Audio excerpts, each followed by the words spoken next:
আজকে বোধহয় সময় এসেছে, খতিব কমিটি খতিব ফেডারেশন করেছেন, আপনারা নিশ্চয়ই শুনেছেন, আপনাদের সম্পর্কে আমাদের জাতীয় বক্তব্য আছে।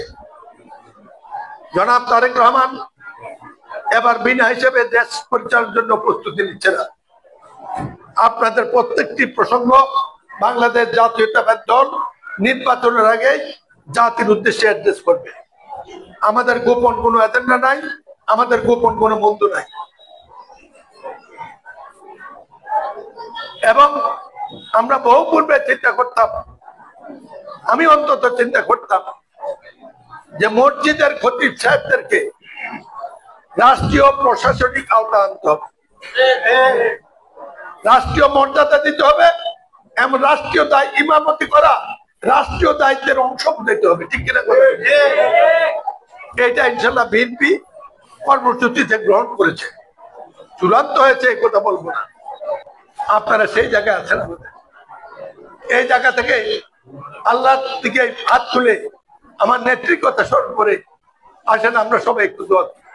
একটি নির্বাচিত সরকার প্রশ্নে আমাদের কারো আপত্তি থাকা উচিত নয়, এছাড়া দেশটা বাঁচবে না। দেশ কাকে বলে? ওই ফিলিস্তিনের দিকে তাকিয়ে দেখেন। আমরা আমাদের দেশ আছে বলে বুঝি না। দেশ সবার উপরে, দেশ আমার, দেশ আপনার, দেশ সকল দলের, সকল মতের। দেশ বাঁচাতে যে নির্বাচন আছে, এই নির্বাচন করছে সফল, সুন্দর, গ্রহণযোগ্য, শান্তিপূর্ণ নির্বাচন হোক, এটার জন্য আমি আপনাদেরকে দোয়া চাইছি। আর এই যাকে তিনি করতে পারেন, যার উপস্থিতি আজকে এই মুহূর্তে দরকার, তিনি হলেন আমাদের নেত্রী, দেশ নেত্রী বেগম খালেদা জিয়া। আল্লাহ ওনাকে দিয়ে দিয়েছে। আপনারা না হাফেজ সাহেব, আপনারাও জানেন না আপনাদের সম্পর্কে আমরা কত ভালো জানি।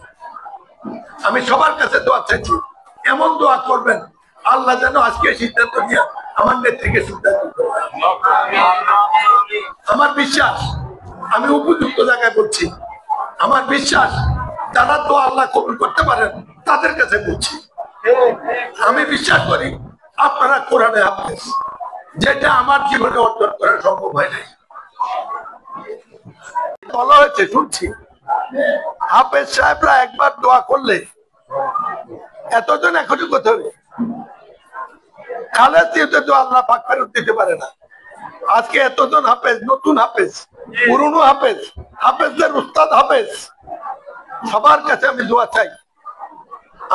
আমার নেত্রী বলে নয়, এই দেশটার জন্য আমি মুক্তিযুদ্ধ করেছি, এই দেশের জন্য প্রেসিডেন্টের বিরুদ্ধে আমি লড়াই করেছি।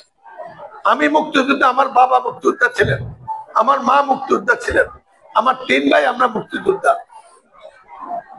এরপরে প্রেসিডেন্ট আন্দোলনে আমি তো বিএনপি সভায় ছিলাম।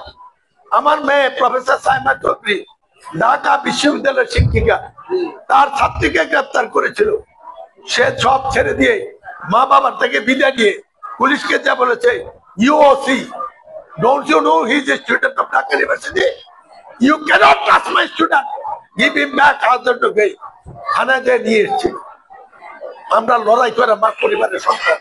আমি শুধু এই কথাটি আপনাদেরকে এই জন্য বলবো, এই লড়াই করে দেশটা যেটা করেছি, এই আজকের দিনে এই দেশটি বাঁচার একটি পথ হয়েছে। কে ক্ষমতা যাবে সেটা বড় কথা নয়, একটি নির্বাচিত সরকার